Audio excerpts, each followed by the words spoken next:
I had an American customer come in. She said, I've just bought a $12,000 Comme des Garçons dress for my daughter's wedding. She then bought the £58 big spider that you wore over your shoulder. And I said, fabulous, you're going to look great. She came in about 6 months later and she said, I am never speaking to you again. I said, well, what's the matter? She said, not one person mentioned the $12,000 dress. All they were saying was, wow, where did you get that spider?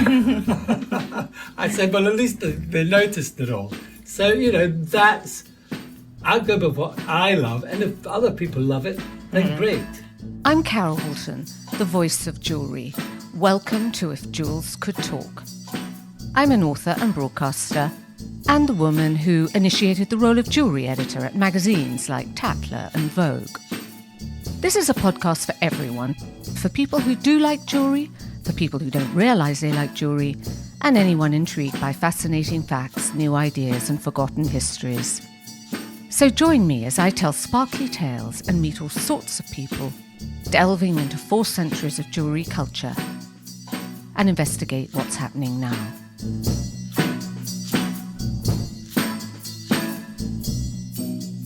Hello, thank you for joining me on If Jewels Could Talk, inside the icon that is Butler and Wilson on the Fulham Road. Now, you can tell we're on London's busy Fulham Road because you're going to hear a little bit of traffic noise. And Simon loves jewellery, what can I say? His bangles, you will hear them a little in his enthusiasm to talk. Jewels do talk, and you will hear them. But thank you for joining us, and I hope you enjoy it. I'm here in London's Fulham Road, inside an icon. This is an icon that's been here for over 50 years. Whilst other brands have moved, opened new stores, Butler and Wilson have quietly dominated the world of costume jewellery from their one original store, which has become a landmark. So for anyone who isn't in England, if it's not on your must-visit list when you come to London, it should be. And I'm talking this morning with Simon Wilson. Thank you for hosting us, Simon. Great to see you. This is my first podcast, by the way. Well, we're thrilled. Ever. We like to have everything first on If Jewels Could Talk, so we're thrilled. Now, in 2019, you celebrated your 50-year anniversary, and this is what I wrote in Vogue. Over the last 50 years, London's Fulham Road has changed. Shops, fashions and people have all come and gone, with one exception. Butler and Wilson, the iconic small store crammed with glitz as big as the Ritz endures, as busy as ever. And that's true. And that is true. But Simon, you started small when you left Scotland, came to London to make your fortune, but at that time you were a hairdresser. So Simon, tell us how you began in costume jewellery. I was good at doing hair. It was as simple as that. But it was hair. It was all fringes and huge big ponytails and whatever. So this was Princess Margaret's hairdresser? This was Rennie's in South Audley Street. Did you ever do Princess Margaret's hair? I did Princess Caroline's hair. Uh-huh. But they would all, because Rennie was extraordinary. French, amazing guy. And so you met them all. But I thought, I don't want to be an old hairdresser. So I started and, Nicky Butler and I met through everybody telling us we looked alike. And we formed this thing that we do antiques. So we did Bermondsey, Portobello, and then we started in a small stall in Antiquarius on the King's Road. Which was great, Antiquarius. Sadly, no more. Neither is the King's Road. It was everything.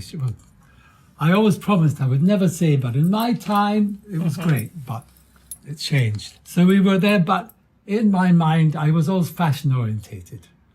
So even with the antiques we do, amber beads, but it would to go with different outfits, beautiful, because the quality was always great. And our main thing was Art Deco, which was 1925 to 1934 or something, way ahead of its time, timeless. And you could find pieces at that time. You could find pieces, and they were beautiful, and the prices were great, but then it started to disappear. Yep. So we thought, okay, we did replicas of, say, enamel butterflies, pieces of things like that. And then I just thought, I want to do fashion. That was towards, during the 70s, things started changing. And I was doing different things. I did the Regent Street lights in 1979. I think I was one of the last to actually design the lights, and they did them in 79 and 1980s. And so I was looking for what to do, and I thought, I want to start doing fashion jewellery. Jewellery that, and it was the beginning of the 80s. Had you always loved fashion? Always loved fashion. The antique stuff, even though beautiful Victorian, Georgian, Art Deco, I always related it to fashion. What did you see growing up that made you love fashion? I just loved it. Even at school, I originally was going to be a technical engineer and a footballer. There's so many careers you could have had, Simon. So many. I was useless at all of them. But you chose the right one. Then I said to my sister, darling, I worked in Singer's sewing machine factory. I was an apprentice, and night school 3 nights a week, and at a T Square. And I said to my sister, this T thing for doing whatever it was. I said, I don't know how to do any of this. This is not a career. And she said, well, be a hairdresser. I said, how am I going to become a hairdresser? So I was a hairdresser. I started in a place called Liverani in Glasgow, which he was world champion. It was extraordinary. I just knew how to do hair. You're supposed to do 3 years, 2 years apprenticeship, and then be on the floor. I was on the floor in 6 months. But then he offered, between two of us, a guy called Irving Rusk and me, to become manager. And I was 19, and I thought, I don't want to be an old... I love hairdressers. Yeah. But I thought, I don't want to be an old hairdresser. I thought, in 19, I thought, I just have to go. So I went to Spain, met Joseph, that started Models One. I was like a child. I stayed with them for a year. We travelled everywhere. And they brought me back to London. And I started at So Rennie's. you were with the cool people. They took me to Albufeira, which there was nothing there. It was a village. And then I came back with all of them. So you're at Antiquarius. Art Deco is running out. You can't find it. So you want to design fashion jewellery. Yes. And what was your original idea? Was it that you thought everybody should wear costume, or costume could be as fabulous as fine? What did you think? Well, it was towards the late 70s into the 80s. And the 80s was Mugler and Claude Montana, and it was all big shoulders and... Very kind of masculine. Let's get these big chokers. And I worked, one of the factories I worked with was called Femina out in Chiswick. And I started working with them. And we did the big choker, we did the dancing couple, we did big chokers, dancing couple, huge big bracelets that all the magazines wanted. That's what really started us. And at the same time, I came and I bought the small shop in Fulham Road from an amazing woman. And we got 2 billboards that came with 6-feet billboards outside the shop. Because you were on the corner. On the corner. And there were private billboards. And funny enough, I just saw the other day, Elena Ventura, who's won 4 Oscars for costume design, she came in with Catherine Deneuve, and it was extraordinary. So beautiful. And I said, just got these billboards. Would you be our first billboard? This is when it was cool. She was so great. She was probably living here with David Bailey at the time. No. Was she married to David Bailey? I think that was over. Okay. And I said to her, oh, listen, would you be our first billboard? She said, absolutely. I said, oh, how much would I have to pay you? Like a child, how much would I have to pay you? She was Catherine Deneuve. She said, you didn't pay me anything. You guys have been amazing. Bailey Studio, 8 o'clock Thursday night. Oh my God. That was it. Went there. Bailey was great. He treated me as if I was 8 years old. Fabulous. Got the picture, put it up. So even though she'd broken up, she'd split up with Oh David yeah, they were Bailey, still friends. he'd do it for her. And I didn't put a lot of jewellery on. I just did a little double pearl and a great pair of earrings, and that was it. So then, from then, we'd get people coming in, and I bought the shop next door that used to be Valerie Gaud, who did all those dresses, the debutante dresses. So then we got people, Faye Dunner would come in and would say, oh, would you, because we never publicised So at this it. time, you're attracting all the celebrities, All the the celebrities. fashion editors. All the people, that said to Faye Dunaway, oh, would you do a billboard? Well, who else has done it? Catherine enough, I'll do it. It's amazing. It's amazing. And then the other thing that happened there's all the photographers got in the competition. Well, who's done it? Bailey, I had Helmut Newton, I had Terry O'Neill. All of this was done for nothing. All the great photographers. All the great for photographers. nothing. All for Did nothing. you give them some jewellery? Nothing. And so you had Faye Dunaway. I mean, It was extraordinary. it is amazing. It was that era. Yes, and no celebrity endorsement. No one was doing that. And I'm saying, I'm not doing this to put it on the internet. It wasn't happening much then. I'm doing it because you love our jewellery. It was really extraordinary. And that lasted till 1990. And I used to go with these trips with Sassoons, best haircutters in the world. All the people I ever let cut my hair. And there was a girl on there. They were paying 100 quid a day. We went to Barcelona. And I thought, it's unusual looking. I said, listen, I'd love to do a photograph of you. Came back to London and she said, oh, that's my agent. And I called this guy and I said, I want to use her for a billboard, thinking he'd be thrilled. Mm-hmm. He said, oh, that'd be £5,000 a day. I said, what are you talking about? He said, well, how much did you pay Catherine Deneuve? I said, that's none of your business and you're an idiot. And I hung up the phone. And then I realised that's the end of the 80s. Yes. A whole new era is about to start. Mm. So I took them off. But we had everybody in with, and it's when celebrities came in. Did you have Brooke Shields at one point? I'm sure. Yeah, I think you did. We had everybody. Yeah. Because they did their own, we had all the fashion editors who came and chose all their own pieces.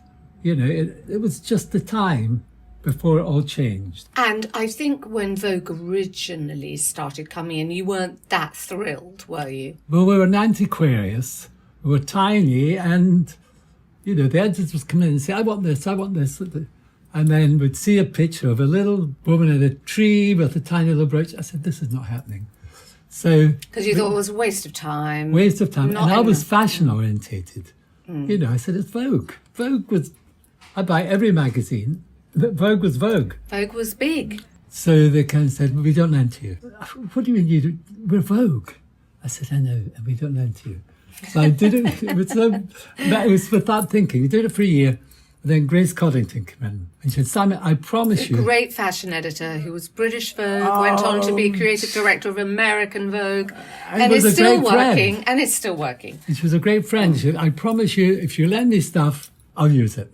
She said, I'm going round the corner to Barry Latigan's studio. I've got pictures there with 3 models. And I said, okay, we'll try it this once. 3 months later, I opened the page, so it started us off, and 5 beauty shots. Close-ups, packed with vintage jewellery. It was amazing. And then Grace and I became really great friends. So that was what started. As soon as Vogue used you, everybody wanted to use you. So people were coming in, word was getting round. What do you think that you were doing differently? Was it the detail you were putting into this costume jewellery? Was it the fact that costume jewellery hadn't been cool? What do you think was it that was different? Well, I always stuck with what I believed in. And I expanded kept the whole feeling of more or less it's one of a kind. It's something you're not going to be able to buy anything anywhere else. It's got to be new. All original. All the time. I mean, I went into buying vintage clothing, but 1920s, beautiful vintage clothing, better than you would have seen at the V&A. I'm the quickest buyer in the world. You tell me a price, what's the best price? That's it. I'm not going to spend half an hour to save 50 quid. And it was extraordinary. So there was always something new. Something new, original. That you couldn't find anywhere else. And it still is. And it's still even more so now. Mm. It's amazing. And, you know, I always have this concept of, I'm not a designer, but, you know, I travelled with Swarovski around Asia. I've done some competitions with them years ago. And I would go and do some talks to students. And I'd say, I'll tell you this quickly. I said to my bank manager and his PR, I said, I'm going to go and do this talk. Why don't you just come then, we'll have dinner. They said, oh, what a great idea. So we went to this, I can't remember the name of the college. I sat and I said, listen, and I did a show, all the screens of things we'd done, because we got so much publicity. I said, watch all of this. you're at a college, but you've got to, from my point of view, the main thing is not sitting learning how to draw a little necklace. The great thing is your idea. What's your idea? Get it in the middle of the night. It's like being a hairdresser. If you know how to do hair, you can do hair. If you know how to design clothes, you can design clothes.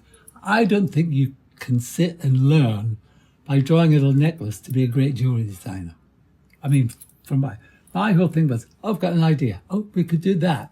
And then find the great craftsmen that understand what you're talking about and create it for you. That's what was interesting. So then I said, oh, while we're here, I've got two friends here.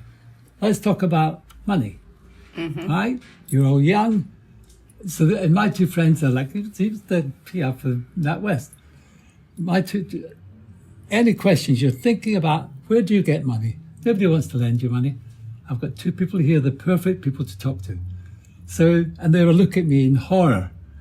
And all the kids got a chance to, well, what if I did this? And they're going, well, this is what you would do. You know, instead of sitting learning for 5 years to do something that you don't have in your head, right, you're never going to be great. No. As far as I'm concerned. Yeah. And as you say, you've got to have an original idea. You've got to have a new point of view. You've got to have the spark. Yes. Yeah. And the excitement of, oh, this is and yours amazing. Was to put jewellery into fashion, to make fashion pieces that would go with different styles and looks. My idea is that if something is beautiful, it's always beautiful. If you know, being an antique dealer is like going to college. So you have to make your mind up that quickly. You get that hit that makes you say, that's it, and you have to get it before somebody else gets it.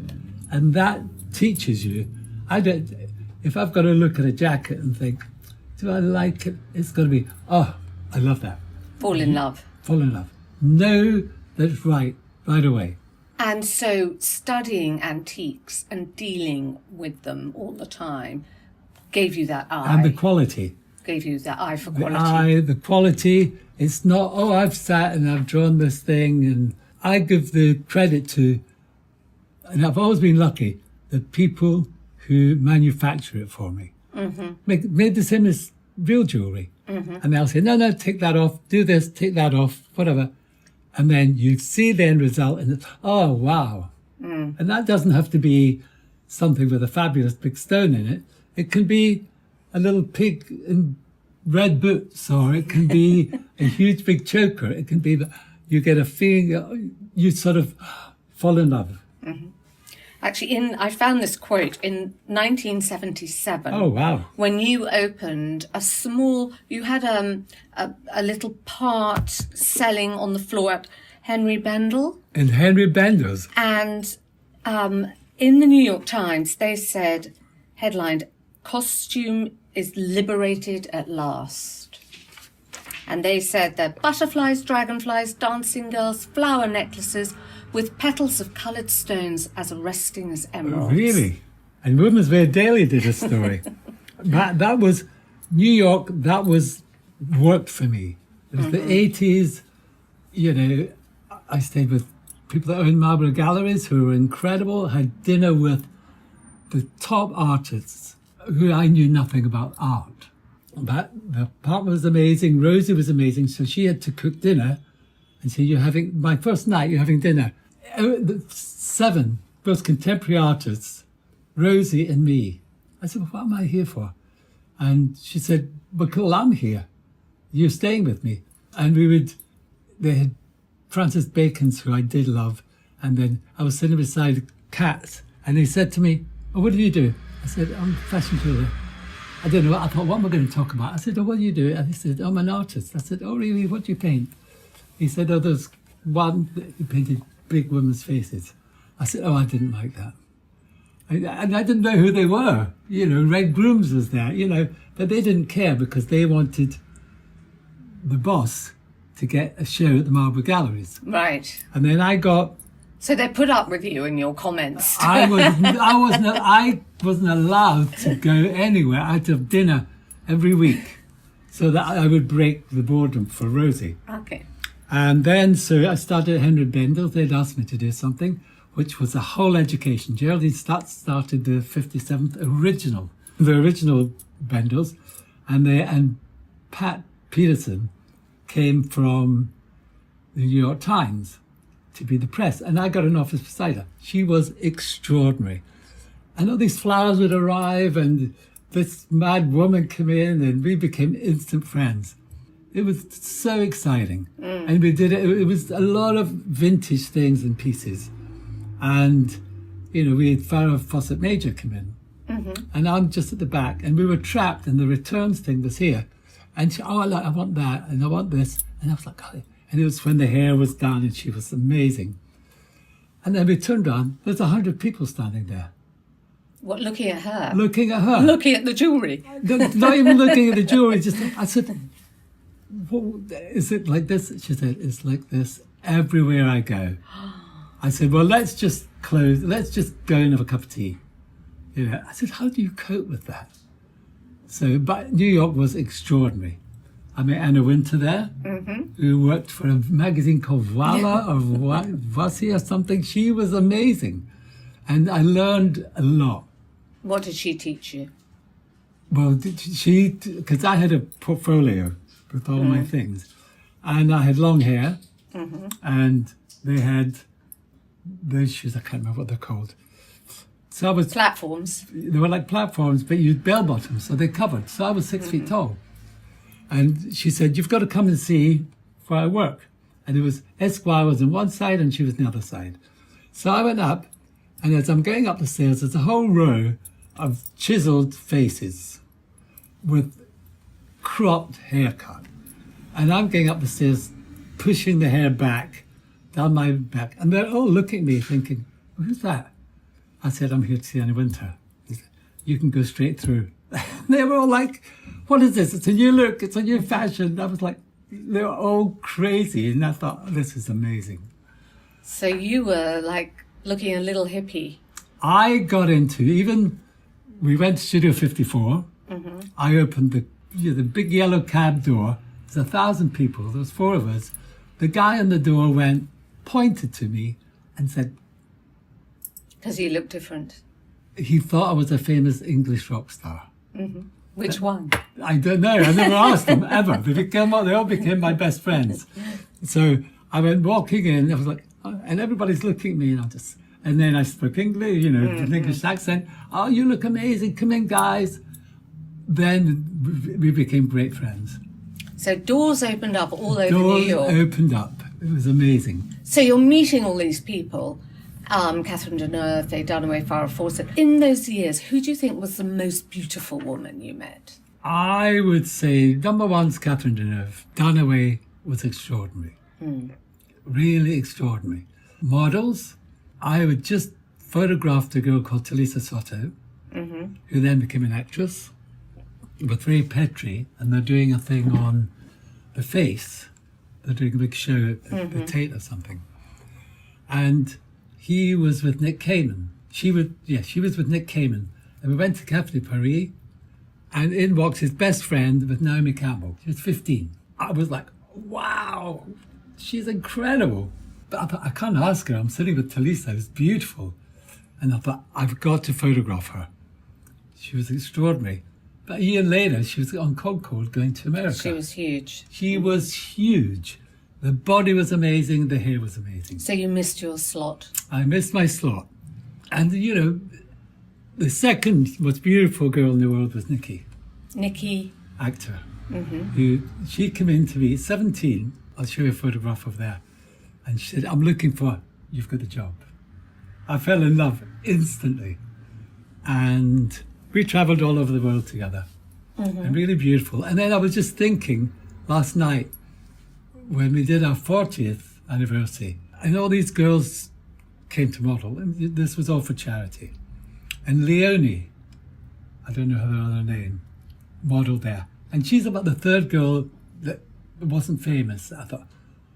And I pulled her out the line, I said, you're going to wear this little vintage Chanel dress. Beautiful, innocent. when I got that feeling, beautiful.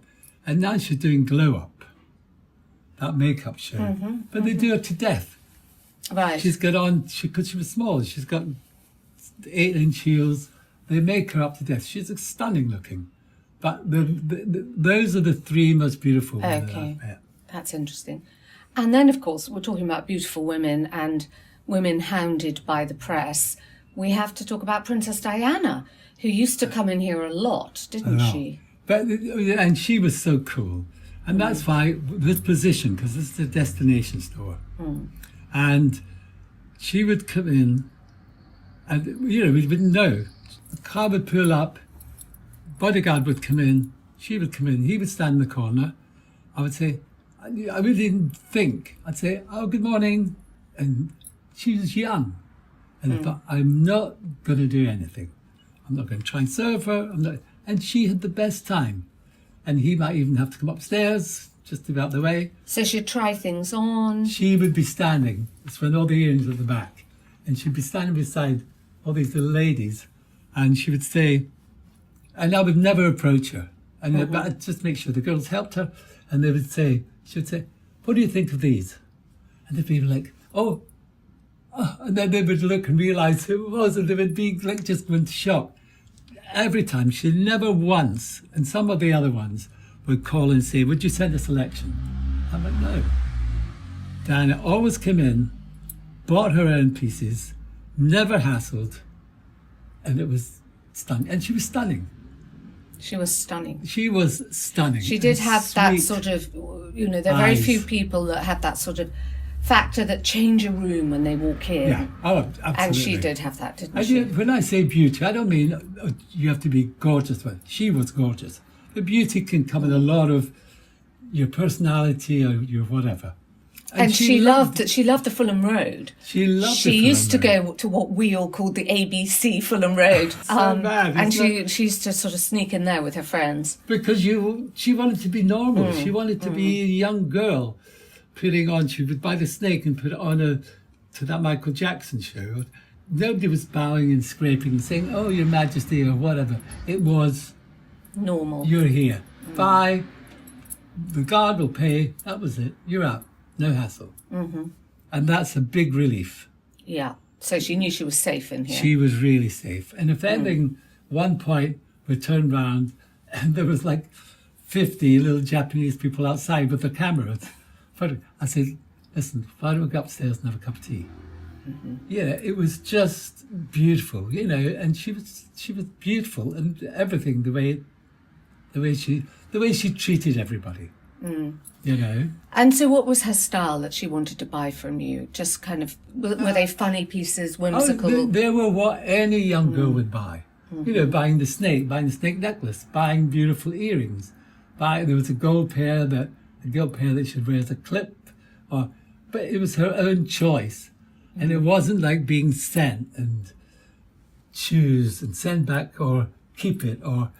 And also having the experience of shopping. Coming in and being a normal person. And waiting to get packed up, no discount, no nothing. Lovely to see you. And I would just stay out the way. Because I understood that. You go to New York and then the paparazzi thing has got out of hand. And I thought, just leave them alone. If they want to buy, they'll buy. A couple of months ago, I was coming down from the office with all these bags. It was freezing. I put the bags down. I looked around and there's Tom Ford. Jane's putting a jacket on Tom Ford. And I put the bags down and I looked over. I said, you're Tom Ford? And he said, yes. I said, you're Tom Ford. And he is very cool, Tom. And I was like a child, and I've never done that. I put the stuff down, and he said, my car passes because he lived up the road from me. And he said, I just see these jackets in the window. He said, I need to try them. He tried every jacket on, and I came upstairs with him. I said, what are you looking for? He said, it's got to be tight here, but loose here, or tight this. I said, you carry on.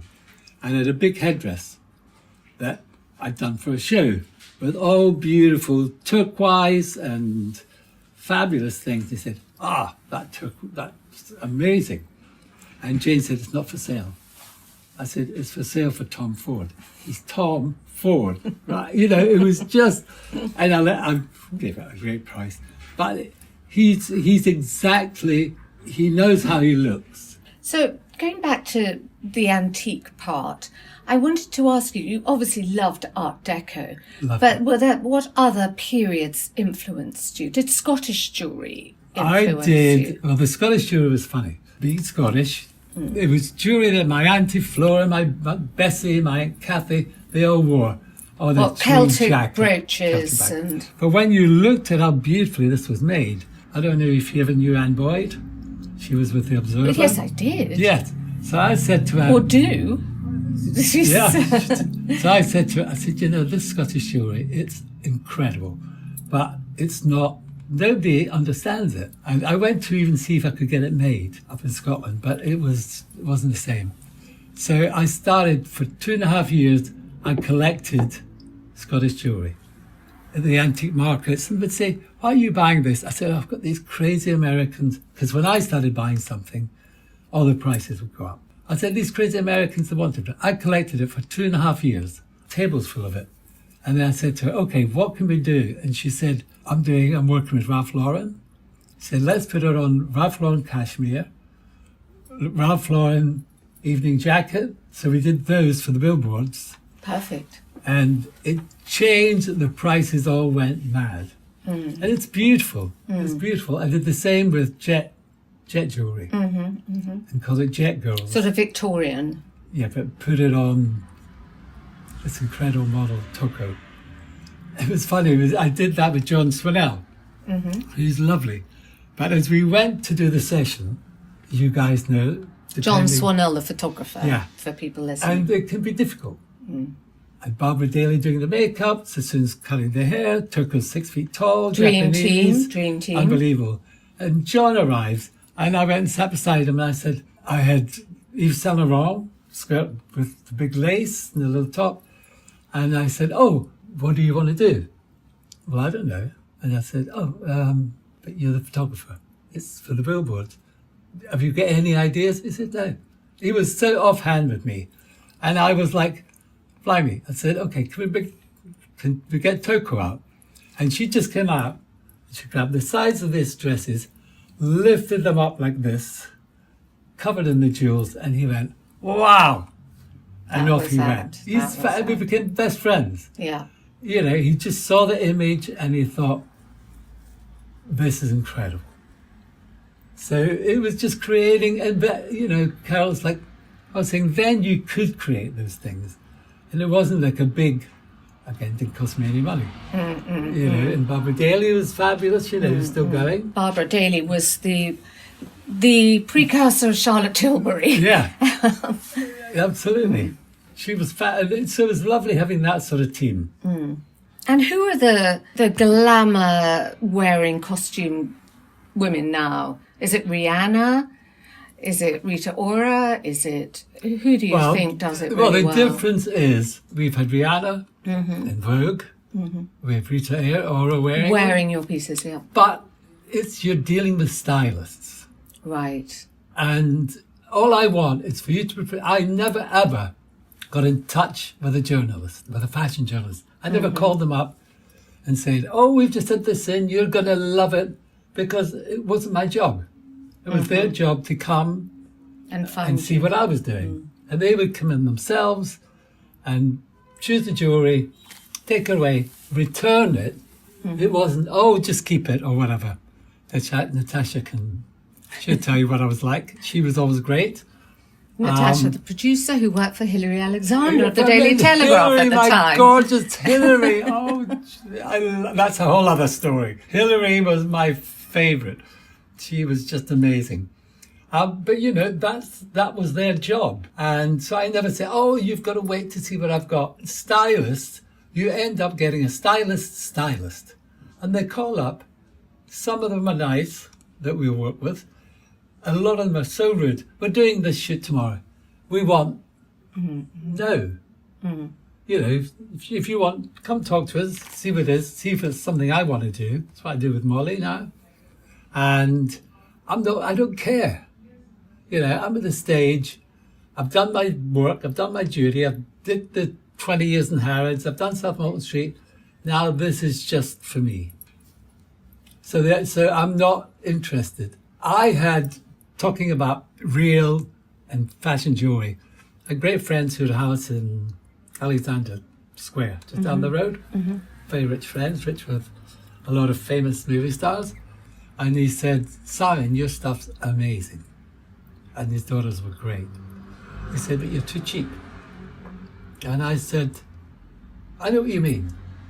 I said, but I'm doing what I want to do. I own Fulham Road, I can keep my prices good, and I do QVC. Mm-hmm. Right? Mm-hmm. So I'm not interested if they think, because it's £1,000 more, it's okay to wear it, or it's a designer. I said, they're not my customer. Plus, part of the thing is the originality, so pieces come and go. So there's Every always week, something new to see. always something so new. people are always coming back. Yeah. You didn't want to price it out and then they don't come back for a year. And there's something new just before you came this morning, that American woman, she bought this fabulous £500 coat, one of a kind. She bought a big stingray bracelet that's beautiful. That's what I want. I don't want to be. I've been everywhere.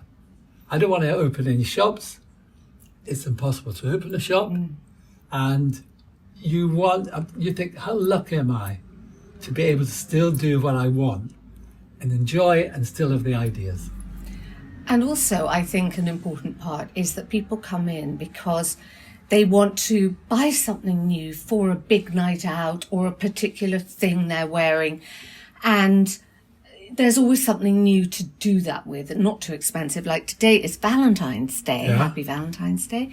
And the minute I came in, I just saw these big red lips and hearts. And so there's always something that is relevant that people want to wear that's changing. What do you think wearing a lovely piece of costume does for a girl? I think it gives you, I always say to someone, if you're buying someone a present, buy them a beautiful brooch. Say that beautiful dragonfly. They put that on something and everybody will go, they'll say, no, she just wears silver hoops. I said, then she'll have 10 silver hoops.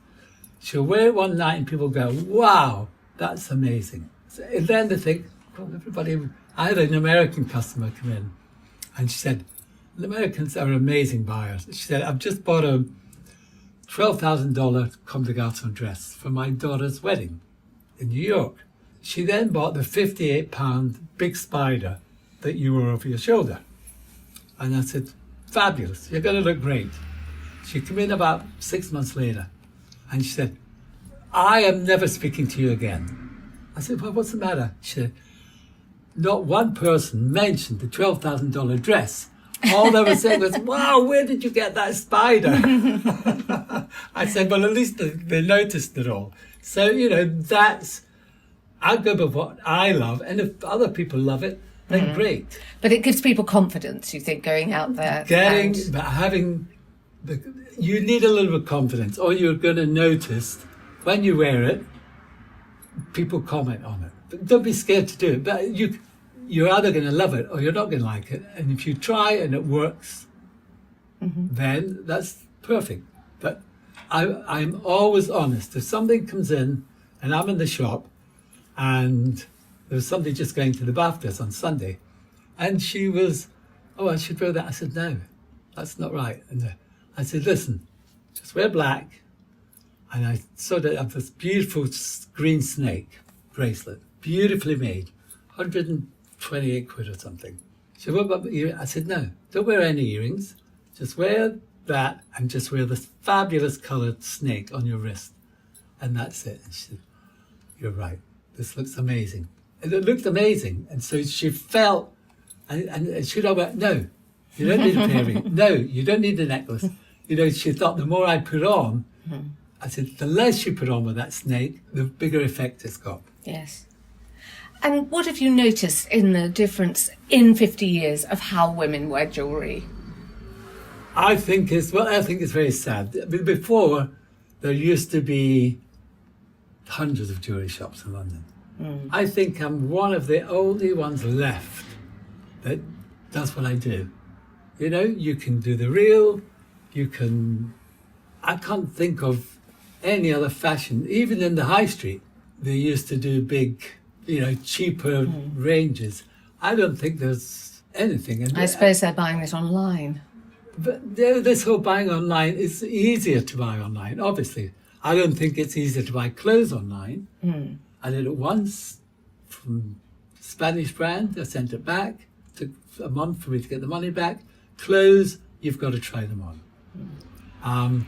The jewellery, I think people tend to... everything's changed. I used to do serious evening wear up here. I stopped doing it because nobody was going to the balls.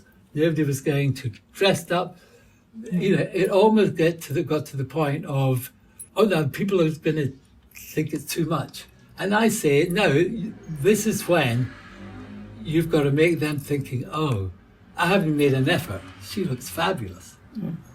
So the dressing down bit, enough. Enough. You heard it here, everybody. Don't dress down. So the fashion comes and goes. People dress down, but what they must do is wear jewellery. You must wear it if you're comfortable. And it's got to be... I think you find this sort of jewelry. People pass here on the bus. They think we're a fortune. We're not a fortune. You can buy a £28 great pair of earrings for £28. You can buy a semi-precious pair of earrings for £500. But they get the feeling, that looks so expensive, that shop. But this shop's, every cab driver and Uber driver in London know this shop.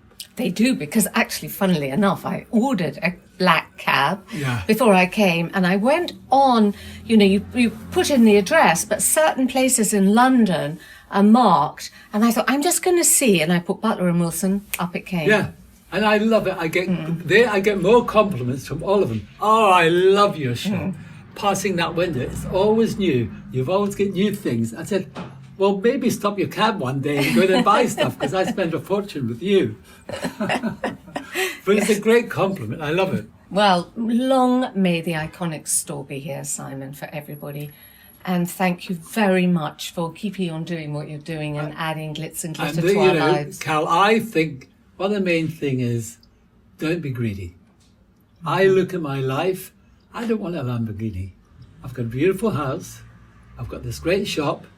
I can still function and still do what I want. I don't, so many people sell their businesses and they're saying, well, I don't know what to do. This is giving me a lifestyle that I've loved and will carry on until I drop down. Well, we've got plenty more years.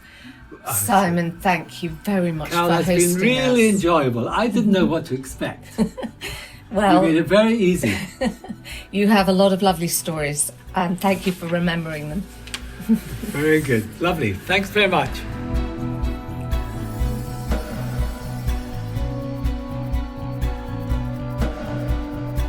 Thank you for listening. For this and other episodes of If Jewels Could Talk, please go to our website, carolwoolton.com.